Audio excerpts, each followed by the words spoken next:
Hello friends, स्वागत है आप सभी का आपके अपने यूट्यूब चैनल विद्या जी के ट्रिक्स में।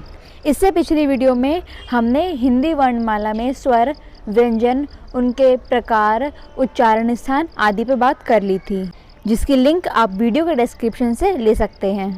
आज हम जानने वाले हैं शब्द के भेद के बारे में। तो मुख्य रूप से बात करें तो 4 आधार पर शब्दों का भेद किया जाता है। सबसे पहले रचना के आधार पर, दूसरा अर्थ के आधार पर, तीसरा उत्पत्ति के आधार पर और चौथा रूपांतरण के आधार पर।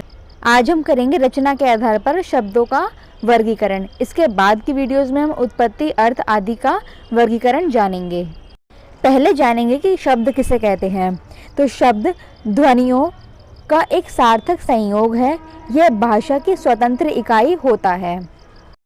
रचना के आधार पर शब्द के 3 प्रकार होते हैं: रूढ़, यौगिक और योग रूढ़। रूढ़ शब्दों को मूल शब्द या अयौगिक शब्द भी कहते हैं। क्वेश्चन एग्जाम में ऐसे पूछा जा सकता है कि रूढ़ शब्द का अन्य नाम क्या है, या मूल शब्द निम्नलिखित में से क्या कहलाते हैं। तो मूल शब्द रूढ़ शब्दों को ही कहते हैं, इसे अयौगिक शब्द भी कहते हैं। ये टॉपिक आपको एग्जाम में हेल्प करेगा। अगर आपके एग्जाम में हिंदी आ रही है तो हिंदी में आजकल व्याकरण से कई सारे टॉपिक आ रहे हैं। बहुत ही बेसिक क्वेश्चन पूछा जाता है, लेकिन एक बहुत ही सिंगल यूनिट से पूछ लिया जाता है, जो बहुत ही कंफ्यूज करता है। तो किसी भी टॉपिक को बहुत ही अच्छे से जानना आजकल के एग्जाम्स के लिए बहुत ज़रूरी है।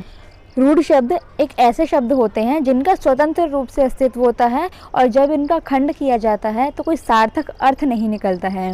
ये शब्द किसी अन्य शब्द या शब्द खंडों से मेल से नहीं बनते हैं और ये बिल्कुल स्वतंत्र रहते हैं। इस परिभाषा का मतलब ये है, अगर हम एक उदाहरण लें, जैसे राजा। राजा शब्द का संधि विच्छेद करने पर रा अलग हो जाएगा, जा अलग।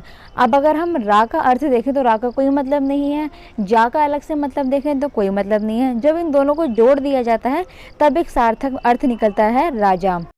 तो परिभाषा में हमने जैसे देखा, इन शब्दों का स्वतंत्र अस्तित्व है। हमने इसको खंड कर दिया तो इसका कोई भी सार्थक अर्थ नहीं निकला है।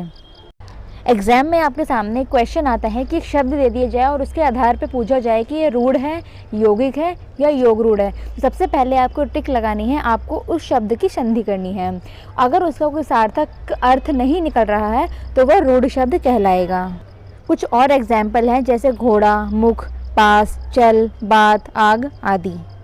नेक्स्ट है यौगिक शब्द। तो हिंदी के ऐसे शब्द जो 2 खंडों से मिलकर बनते हैं या 2 योग से बनते हैं, और इन दोनों योगों का अपना अलग अलग अर्थ भी होता है, और आपस में जुड़कर ही अर्थ में परिवर्तन ला देते हैं और उस अर्थ का मूल्य बढ़ जाता है, वो कहलाते हैं यौगिक शब्द। यौगिक शब्दों में हम 2 अवयवों को जोड़ के नए शब्द बनाते हैं। जैसे एक शब्द ले परिश्रम, इसमें परि और श्रम, ये 2 अलग अलग शब्दों को हमने जोड़ दिया तो इसका अर्थ हो गया परिश्रम। श्रम के आगे हम इक लगा देंगे तो हो जाएगा श्रमिक, इसका अर्थ अलग हो जाएगा। और अगर हम श्रम के आगे शील लगा देंगे तो हो जाएगा श्रमशील।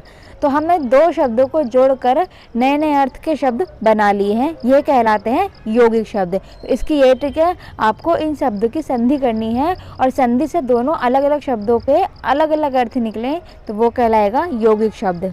यौगिक शब्दों को पहचानने की ट्रिक है, इसमें कोई पहला शब्द उपसर्ग हो सकता है या कोई दूसरा शब्द प्रत्यय भी हो सकता है, या ये दोनों शब्द उपसर्ग और प्रत्यय दोनों के योग से भी बन सकते हैं।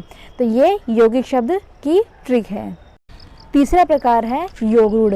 योग रूढ़ ऐसे शब्द जो बनावट में यौगिक होते हुए भी किसी विशिष्ट अर्थ या रूढ़ अर्थ हेतु प्रयुक्त होते हैं, वो योग रूढ़ कहलाते हैं। इसका अगर आप संधि करें तो योग और रूढ़ 2 अलग अलग शब्द हैं। ये यौगिक वाला भी है और रूढ़, जो दोनों की ही अपने अंदर समाहित किए हुए हैं, पहले और दूसरे वाले प्रकार को वो योग रूढ़ कहलाते हैं। इसमें योग का मतलब है जो एक से अधिक अवयव लिए हो, जिसमें कई सारे शब्द हो, और रूढ़ का मतलब है जो कोई विशिष्ट अर्थ दे। एक उदाहरण से समझते हैं, जैसे एक शब्द ले पंकज। सबसे पहले हम इसकी संधि करेंगे। तो पंक, धन, जय।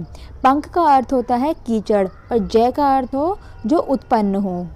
तो इस शब्द में पंक अलग से और जय अलग से अगर हम ले तो उसका कोई अर्थ नहीं निकलेगा। जब हम दोनों को जोड़ दे रहे हैं तो इसका अर्थ है पंकज, यानी कि जो कीचड़ से जन्म ले, अर्थात कमल। कुछ और उदाहरण हैं, जैसे वारिद, गजानन, दशानन, चंद्रशेखर, नीरज, लंबोदर इत्यादि जो आप समास में आगे पढ़ेंगे, ऐसे शब्द जो बहुव्रीहि समास में ज़्यादातर आते हैं, ये शब्द योग रूढ़ में आते हैं। तो आज इस छोटे से टॉपिक में हमने एक क्वेश्चन अपना पूरा कर लिया है। मिलते हैं ऐसे इंपॉर्टेंट वीडियो में। अगर आपने पिछली वीडियो नहीं देखी है तो आप वीडियो के डिस्क्रिप्शन से लिंक ले सकते हैं। बहुत बहुत धन्यवाद।